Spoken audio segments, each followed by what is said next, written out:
Patuloy na ridge of high pressure area ang nakakaapekto dito sa may northern at central Luzon. Ito yung nagdadala po ng mainit at maalinsangan na panahon at mga bababa na tsansa ng mga pag-ulan. Meron tayong minomonitor na bagyo dito sa labas ng ating Philippine Area of Responsibility. Tropical Depression category at huling namataan sa laing 2,880 kilometers east ng northeastern Mindanao.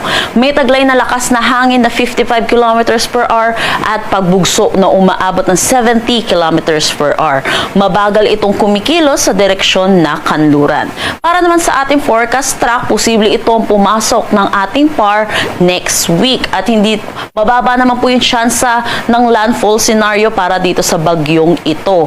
Pagpasok po niya ng PAR, ito yung papangalanan po nating Kaloy at sa kanyang direksyon, posible itong kumilos pahilaga kaya hindi din po talaga natin nakikita ang landfall scenario. Pero sa ngayon po, mataas pa po ang uncertainty dito sa track na itong bagyo pong ito. Posible din po ito mag-reach ng typhoon category kaya hindi rin natin inaalis ang posibilidad ng intensification into a super typhoon category. So ugaliin po natin tumutok sa updates ng Pag-asa, lalong-lalo na po dito sa ating binabantayan na bagyo.